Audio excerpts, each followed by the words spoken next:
ಇವತ್ತು ನಮ್ಮ ಹೊಳೆನರಸೀಪುರ ತಾಲೂಕು ದೊಡ್ಡಹಳ್ಳಿ ಗ್ರಾಮದ ಒಂದು ಮಗು 6 ವರ್ಷದ ಸಮೃದ್ಧಿ 7 ವರ್ಷದ ಸಮೃದ್ಧಿ ಸಾವಿನ ಪ್ರಕರಣ ಆಗಿದೆ. ಜ್ವರದಿಂದ ಮಗು ಬಳಲ್ತಾ ಇತ್ತು. ಆ ಮಗುವಿನ ಸಾವಿನ ಬಗ್ಗೆ ಇದು ಶಂಕಿತ ಪ್ರಕರಣ, ಇನ್ನೂ ಆಡಿಟ್ ಆಗಿಲ್ಲ. ಮತ್ತು ರಿಪೋರ್ಟನ್ನು ನಾವು ರಿಸೀವ್ ಮಾಡಬೇಕು. ಅದು ಬಂದ ನಂತರ ಇದು ಡೆಂಗ್ಯೂ ಪ್ರಕರಣನ ಇಲ್ವಾ ಅನ್ನೋದು ನಮಗೆ ಗೊತ್ತಾಗುತ್ತೆ. ಈಗಾಗಲೇ ನಾವು ಜಿಲ್ಲೆಯಾದ್ಯಂತ ಎಲ್ಲ ಗ್ರಾಮ ಪಂಚಾಯಿತಿಗಳಲ್ಲಿ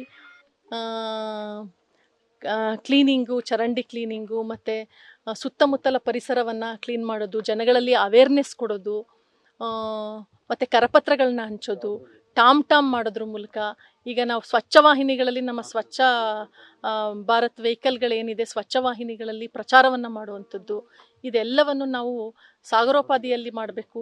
ಯಾಕೆಂದರೆ ನಮ್ಮಲ್ಲಿ ಹಾಸನ ಜಿಲ್ಲೆಯಲ್ಲಿ ಇವತ್ತಿನವರೆಗೂ 213 ಪ್ರಕರಣಗಳಾಗಿದ್ದಾವೆ. ಅದರಲ್ಲಿ 70 ಆ್ಯಕ್ಟಿವ್ ಪ್ರಕರಣಗಳಿದ್ದಾವೆ.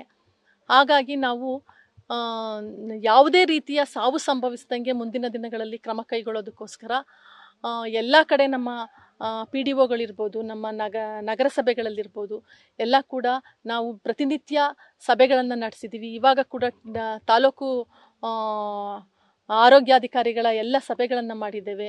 ನಮ್ಮ ಯುವ ಪ್ರವರ್ತಕರು, GPLF ಗ್ರೂಪ್ಸ್ ಮಹಿಳೆಯರು, ನಮ್ಮ ಸ್ವಸಹಾಯ ಸಂಘಗಳು, ಮತ್ತು ಪಶು ಸಖಿ, ಕೃಷಿ ಸಖಿ, ಆಶಾ ವರ್ಕರ್ಸು, ಅಂಗನವಾಡಿ ವರ್ಕರ್ಸು ಇವ್ರನ್ನೆಲ್ಲ ಕೂಡ ಬಳಸ್ಕೊಂಡು ಮನೆ ಸಮೀಕ್ಷೆ ಮಾಡಿ ಪ್ರತಿಯೊಂದು ಮನೆಯವ್ರಿಗೂ ಅವೇರ್ನೆಸ್ನ ಕೊಡೋದ್ರ ಮೂಲಕ, ಅಂದರೆ ನೀರು ಶೇಖರಣೆ ಮಾಡೋದು. ಈಗ ನಲ್ಲಿಗಳ ಕೆಳಗಡೆ ನಾವು ನೀರು ಹಿಡಿಯೋದಕ್ಕೆ ಹಳ್ಳ ಮಾಡ್ಕೊಂಡಿರ್ತೀವಿ, ಗುಂಡಿ ಮಾಡ್ಕೊಂಡಿರ್ತೀವಿ. ಎಲ್ಲ ಮೀಟಿಂಗಲ್ಲಿ ನಾವು ಚೆಕ್ ಮಾಡಿದಾಗ ಅಲ್ಲಿ ಕೂಡ ಲಾರ್ವಾ ಕಂಡು ಬಂದಿದೆ ಅಂತ ಹೇಳಿದ್ರು. ಅದೆಲ್ಲವನ್ನು ಕೂಡ ಮತ್ತು ಮನೆ ಹಿಂದ್ಗಡೆ ಚಿಪ್ಗಳು, ತೆಂಗಿನ ಚಿಪ್ ಇರ್ಬೋದು ಅಥವಾ ಟೈರ್ಗಳಿರ್ಬೋದು, ಈ ಥರ ಇರೋದನ್ನು ಐಡೆಂಟಿಫೈ ಮಾಡಿ ಜನಗಳಿಗೆ ಅವೇರ್ನೆಸ್ ಕೊಟ್ಟು ಅದನ್ನೆಲ್ಲ ಕ್ಲಿಯರ್ ಮಾಡೋದಕ್ಕೆ ನಾವು ಅಡ್ವೈಸ್ ಮಾಡ್ತಾ ಇದ್ದೀವಿ. ಮತ್ತು ಎಲ್ಲ ಚರಂಡಿಗಳನ್ನೂ ಕೂಡ ಕ್ಲೀನ್ ಮಾಡೋದಕ್ಕೆ ಕೂಡ ಎಲ್ರಿಗೂ ಕೂಡ ಹೇಳಿದ್ದೀವಿ. ಮಾಡ್ತಾ ಇದ್ದಾರೆ. ಇವತ್ತಿಂದ ಈಗಾಗಲೇ ನಾವು ಸಾಕಷ್ಟು ಡೈರೆಕ್ಷನ್ಸ್ನ ಕೊಟ್ಟಿದ್ದೀವಿ, ಮಾಡ್ತಾ ಇದ್ದಾರೆ. ಇನ್ನೆಲ್ಲೂ ಕೂಡ ಈ ಥರ ಮುಂದೆ ನಾವು ಈ ಪ್ರಕರಣವನ್ನು ಕಡಿಮೆ ಮಾಡಬೇಕು ಅನ್ನೋದೇ ನಮ್ಮೆಲ್ಲರ ಉದ್ದೇಶ ಆಗಿದೆ. ಸಮರೋಪಾದಿಯಲ್ಲಿ ನಾವು ಎಲ್ಲರೂ ಕೂಡ ತಾಲೂಕು ಆಡಳಿತ, ಜಿಲ್ಲಾಡಳಿತ, ಜಿಲ್ಲಾ ಪಂಚಾಯತ್ ಸಮಗ್ರವಾಗಿ ಎಲ್ಲರೂ ಸೇರಿ ನಮ್ಮ ಜಿಲ್ಲೆಯಲ್ಲಿ ಡೆಂಗ್ಯೂ ಪ್ರಕರಣಗಳನ್ನ ಕಡಿಮೆ ಮಾಡೋದೇ ನಮ್ಮ ಉದ್ದೇಶ ಆಗಿದೆ. ಕ್ರಮಗಳನ್ನು ಕೈಗೊಳ್ತೀವಿ ಅಂತ ಏನು ಡೈರೆಕ್ಷನ್ಸ್ ಎಲ್ಲ ಇದೆ, ಅದು ತಾಲೂಕು ಆಸ್ಪತ್ರೆಯಲ್ಲಿ ನಿರ್ಲಕ್ಷ್ಯ ತೋರಿದ್ರು. ಅದನ್ನ ಖಂಡಿತ ಈಗ ಅವ್ರು ಏನ್ ಹೇಳಿದ್ರು ಕೂಡ ಹೊರಗಡೆ ಬರೀತಾ ಇದ್ದಾರೆ ಅಂತ. ಮೆಡಿಸನ್ ಬಗ್ಗೆ ನಾನು ಪರಿಶೀಲನೆ ಮಾಡ್ತೀವಿ, ಏನು ಮೆಡಿಸನ್ಸು ಸ್ಟಾಕಲ್ಲಿ ಇತ್ತಾ ಇಲ್ವಾ ಅಂತ. ಆಮೇಲೆ ಅವ್ರು ಏನು ಹೇಳ್ತಾ ಇದ್ದಾರೆ ಈ ಪ್ರಕರಣದ ಬಗ್ಗೆ ನಾವು ಡೆತ್ ಆಡಿಟ್ ಕೂಡ ಮಾಡಿಸ್ತೀವಿ. ಅದೇನಾದರೂ ನಮ್ಮಿಂದ ತಪ್ಪಾಗಿದ್ರೆ ಖಂಡಿತ ಸೂಕ್ತ ಕ್ರಮವನ್ನು ತಗೊಳ್ತೇವೆ. ಮೇಡಮ್, ನೀವು ಎಲ್ಲರಿಗೂ ಸೂಚನೆ ಕೊಟ್ಟಿದ್ದೀರಿ ಅಂತ ಹೇಳಿ, ಇದು ಹೋಬಳಿ ಮಟ್ಟದ ಹೋಬಳಿ ಇದು ಅಂತ ಕೇಂದ್ರ, ಈ ಊರಿಗೆ ಯಾರು ಬಂದವರ ಕೇಳಿ ಮೇಡಮ್, ಆಶಾ ಕಾರ್ಯಕರ್ತರು ಇದುವರೆಗೂ ಯಾರು ಬಂದಿಲ್ಲ.